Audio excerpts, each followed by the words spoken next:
Elle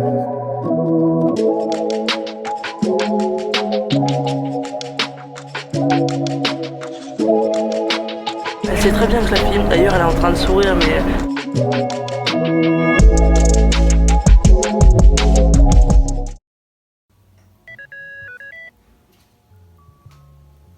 Allô? Hey Jus, ça te dit un ciné? Ah ouais, de ouf, carrément. Bon bah je t'attends alors. Ok, à toutes. Cinéjus, c'est deux cousins passionnés de cinéma qui vous parlent chaque mois d'un film sorti en salle. Au programme, on vous présente le film juste devant le cinéma, suivi de quelques fun facts qui pourraient vous intéresser, et on vous donne notre avis juste après avoir vu le film, avec quelques spoilers évidemment. Let's go! Hey, salut cousine! Salut cousin. Et salut tout le monde! Alors on se retrouve aujourd'hui pour voir Birds of Prey qui est sorti le 5 février 2020 en salle par la réalisatrice Cathy Yan qui est la première femme asiatique à avoir réalisé un film de super-héros. Elle a également fait un autre film qui s'appelle Dead Pigs mais qui n'est jamais sorti en salle en France donc je pense pas que vous deviez l'avoir vu. Pour ce qui est du casting, on retrouve évidemment Margot Robbie dans le rôle de Harley Quinn Qu'elle avait déjà joué dans Suicide Squad, il y a quelques années. exactement. On retrouve évidemment dans sa petite clique de copines Elizabeth Winstead, Rosie Perez, Journey Smollett et Ewan McGregor aussi qui a fait plusieurs films qu'on a déjà évoqués auparavant. Alors pour ce qui est du synopsis, Harley Quinn s'est séparée du Joker et veut s'émanciper de lui puisqu'ils viennent de se séparer. Elle vit toujours à Gotham et elle et sa bande de copines vont essayer de vaincre le nouveau méchant qui règne sur Gotham, Black Mask, je crois que c'est comme ça qu'il s'appelle. Et donc ça va être tous les enjeux du film. Voilà. Alors par rapport à ce qu'on attend du film, j'avoue que moi j'adore le personnage d'Harley Quinn, vraiment. J'avais adoré Margot Robbie dans Suicide Squad. À la fois j'ai hâte de voir ce que ça peut donner, mais en même temps j'ai assez peur que le spin-off soit un peu raté et que ce soit trop dans la bulle, que ça soit Suicide Squadé. Voilà, c'est ça, exactement. J'ai pas très envie de tomber aussi dans les clichés féministes, même si je suis pour ce genre de oui, dynamique, complètement, il n'y a pas de souci. complètement pour le féminisme, mais des fois dans les films, ils savent pas trop doser. Oui, et puis là, ça me semble vraiment d'être la bande de potes qui va se lier en fait contre les mecs de Gotham qui sont des enfoirés. Ouais, ça a l'air un peu d'être ça. Mais voilà, ça se trouve, ce sera une bonne surprise. Et on vous dira ça juste après, puisqu'on va y aller. Let's go! On peut pas se déplacer parce qu'on a les micros. Malgré ce que l'on pourrait croire, j'ai moi-même été surprise de savoir que la Harley Quinn de Margot Robbie est la seule Harley Quinn que l'on ait pu voir au cinéma. Ce personnage est apparu cependant pour la première fois sur nos écrans en 1992 dans la série animée Batman. Elle devint alors tellement populaire que DC Comics décida de l'importer dans les comics. Son costume emblématique, qui, au départ, ressemblait à celui d'Arlequin, est inspiré de celui de l'actrice Arlene Sorkin dans Des jours et des vies diffusés sur la chaîne NBC à l'époque. On a surtout retrouvé Harley Quinn dans des jeux vidéo comme dans la saga Batman. Pour ma part, j'ai découvert Harley Quinn dans le jeu Batman Lego 2, auquel je jouais beaucoup étant plus jeune. Sa folie et son histoire, comme celle du Joker, m'ont toujours fascinée.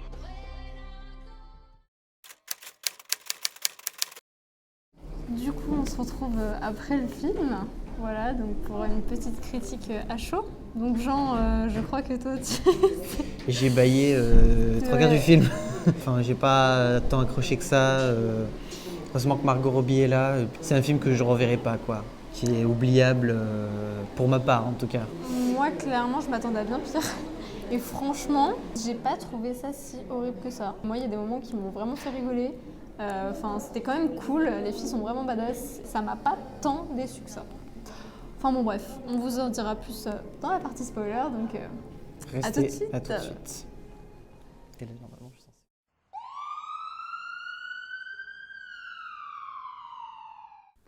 censé... Pardon, excusez-moi. Bon bah du coup, on se retrouve pour la critique. Alors pour un premier mot, c'est mon avis à moi, c'est cliché. En termes de mise en scène, de vibes humoristiques ou même dans le traitement du scénario, c'est cliché. Mais à la fois, moi franchement, je m'attendais à bien pire et j'ai pas été si déçue que ça. J'ai passé un bon moment, franchement, il y a des vannes qui sont vraiment drôles. Voilà. Oui, après, ça, c'est je suis sûr que niveau scénario, bon, c'est pas ça, mais bon, on s'y attendait un peu quand même. On disait qu'on avait peur aussi de la façon dont ils allaient amener le film de façon féministe ou pas. En fait, il y avait certains moments qui allaient pas, mais dans l'ensemble, je trouve que c'est pas trop mal passé. Pour ce qui est des acteurs, forcément l'actrice du film c'est Margot Robbie. J'avoue qu'elle a très bien joué le rôle, elle fait le taf, enfin on le savait en fait. Comme on avait joué Harley Quinn dans Suicide Squad, moi j'avais adoré sa version vraiment folle et là on la retrouve complètement. Moi c'est mon gros point positif Oui, du film, ça, c'est son film à elle est là, et non, franchement vraiment, ça c'est très cool. Ouais. Elle a des même petites ses mimiques, punchlines. tout est génial en fait. C'est vrai que c'est très très sympa et franchement il y a 2-3 vannes venant d'elle qui m'ont fait marrer. Et pour parler du girls band qui l'accompagne, elles s'unissent comme ça. C'est vrai. Ils nous font une Suicide Squad. Pour parler des nanas, elles jouent pas toutes très bien, elles sont un peu clichés, je les trouve pas hyper charismatiques, à part la Latina, je sais pas de quelle origine elle est, mais à part cette nana, du coup, qui est la nouvelle chauffeur de Black Mask, qui est assez charismatique, qui joue plutôt bien, qui chante très très bien, alors je sais pas si... on sait pas si c'est elle ou pas, mais la voix est incroyable. Mais la voix est incroyable à ce moment-là. Pour le coup, je la trouve un peu vulgaire. Après, Harley Quinn l'est aussi, Oui, Harley Quinn l'est aussi. Ça, c'est un truc que je reprochais déjà dans Suicide Squad, ce genre de truc. Donc après, ça m'a pas choqué en fait. Enfin, non plus, là, c'est un défaut mineur. Hein. C'est vrai qu'elles sont oubliables, à part Harley Quinn, bien sûr. Pour parler de l'histoire et du scénario, comment dire, déjà de la manière dont c'est monté, la manière dont c'est fait. En fait, Harley Quinn parle en voix off et raconte en fait son histoire. Et donc c'est là où il y a 2-3 vannes qui passent bien, c'est cool et tout. Par contre, elle fait des flashbacks, c'est comme ta pote qui va te raconter ses petits potins et tout, donc elle va oublier un élément, elle va revenir en arrière et tout. Sauf que là, c'est littéralement effectué dans le film en termes de réal, donc il y a parfois des moments où tu reviens et tu fais « Ah d'accord, donc c'est pour ça que tu dois connecter les wagons. » Mais en vrai, j'ai trouvé qu'il l'avait assez bien géré et c'était assez osé de commencer en plus ce film comme ça. Personnellement, je m'y attendais pas du tout. Ça m'a étonnée au début, mais je trouve que c'est vachement bien passé. Et c'était vraiment oser quelque chose, tu vois. Moi, des fois, j'ai eu du mal à suivre, alors peut-être parce que je suis pas trop rentré dans le film. Les retours en arrière étaient pas non plus archi essentiels, dans le sens où c'était pas non plus... En fait, comme le scénario était pas vraiment compliqué de base, on s'est pas trop perdu, en fait, il y a des plaintes de background. Parce qu'en fait, on met de l'affect sur tous les personnages qui vont former le groupe de filles à la fin, parce qu'on leur raconte leur histoire et leur désir de vengeance sur la jante masculine, parce que c'est que ça à chaque fois. Ça, et c'est là où c'est cliché, voilà, c'est là où ça m'a gonflé.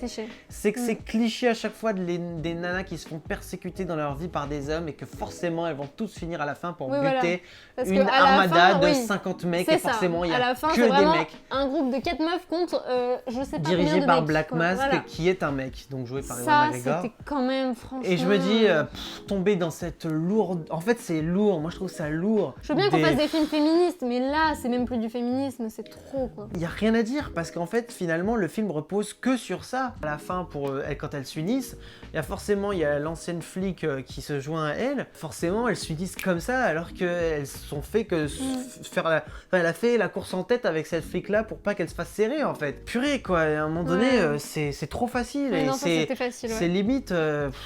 Alors moi, si j'ai autre chose à dire sur le scénario, cette histoire est à part entière, c'est-à-dire qu'il faut pas penser aux histoires de Batman, du Joker, ils n'ont pas du tout leur place dans l'histoire, on n'en parle absolument pas, à part le fait qu'elle est rompue avec le Joker, mais je veux dire, le Joker il est encore là, c'est quand même le méchant de Gotham, pourquoi est-ce qu'il apparaît pas dans le film, Et Batman, le sauveur de Gotham, pourquoi il apparaît pas? Et puis quelques petites incohérences, un truc complètement débile où quand les super gangs finales rentrent dans le parc d'attractions, qu'elles descendent un toboggan du McDo et qu'après elles passent sur la tournante d'Interville pour défoncer le reste, quand elles sortent, elles se disent pas oh bah non en fait, il y a tout un groupe qui était resté à l'extérieur avec des armes à feu, oh mon dieu, on va pas s'en sortir. Sérieusement quoi, vous les avez pas vus arriver juste avant? Après moi j'ai quand même 2 points positifs par rapport à ce film. Déjà moi ce que j'ai beaucoup aimé, quand on connaît un peu Harley Quinn, Gotham, Bref, quand on connaît un peu l'univers de Batman, il y a des lieux emblématiques comme le parc d'attractions abandonné, ça il est mythique hein, dans l'univers de Batman, même le pont à la fin je crois qu'il me dit quelque chose. Et sinon un autre point positif que j'ai beaucoup aimé dans ce film, les chorégraphies de combat, je trouve qu'elles étaient géniales. Oui, ça pour le coup. Ça c'est un super bon point. Ça pour le coup. Quand tu vois franchement très les kiffant. chorégraphies, même Harley Quinn qui part dans tous les sens, qui nous fait des trucs de jambes, qui nous fait une roue puis qui part en... Genre c'est incroyable. Moi j'ai trouvé c'est très bien chorégraphié. Je suis entièrement d'accord avec toi, Incroyable. ça j'ai surkiffé. Ah ça c'était vraiment beau en fait, c'est beau à voir. J'aime bien le côté d'Harley Quinn en mode amusement parce que à un moment donné quand elle rentre dans le commissariat et qu'elle défonce tout le monde avec des confettis littéralement, genre c'est juste trop drôle en fait. Moi j'ai bien aimé ce côté-là.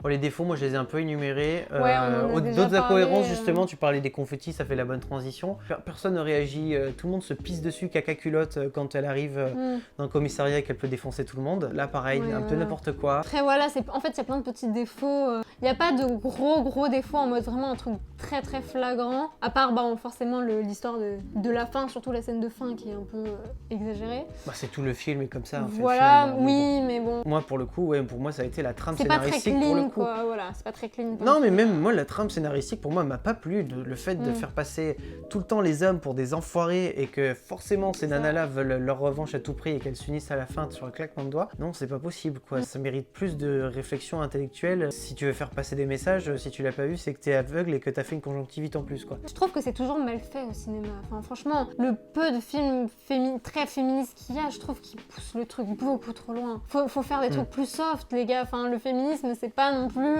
faut défoncer les mecs, c'est pas ça le féminisme. Après, ça, c'est pas que ce film. Genre, il y a vraiment beaucoup de films qui sont comme ça. Je trouve ça dommage parce que, enfin, ça décrédibilise tout le truc. Y arriver. Alors, le bilan, que dire? Je mettrais ce film en mode OSEF sur 20, je mettrais 20 sur 20, pas accroché du tout. À part oui quelques vannes ou des situations qui m'ont fait marrer, mais il y a des fois aussi où il y a des vannes. J'ai entendu la salle rigoler, moi ça m'a pas fait rire. Alors après j'ai peut-être pas le même humour, des choses qui moi me font pas rire parce que c'est pas mon humour. Les goûts et les couleurs ça se discute pas après. Encore une fois, je m'attendais à bien pire concernant ce film. Je l'ai pas adoré, mais j'ai trouvé ça quand même pas mal. Bah j'ai pas passé un trop mauvais moment devant. Franchement, non, après je vais pas mentir, j'ai pas passé un mauvais moment. Oui. C'est pas vrai. J'ai passé un agréable moment. Merci d'être venu, vous pouvez disposer après, voilà. Mais en fait, ce que je trouve dommage, en général, par rapport à tout l'univers de Batman, quand tu vois tous les films qu'il y a eu sur Batman, quand tu vois ce qu'il y a eu sur le Joker et l'univers hyper sombre, et que là, c'est confronté à ça, j'ai un peu du mal c'est Patrick Sébastien là, c'est univers n'importe quoi. Qui part dans tous les sens. De passer d'un truc hyper sombre, parce que c'est le même univers, voilà, à un truc hyper joyeux en mode vraiment décalé et tout, moi j'ai du mal.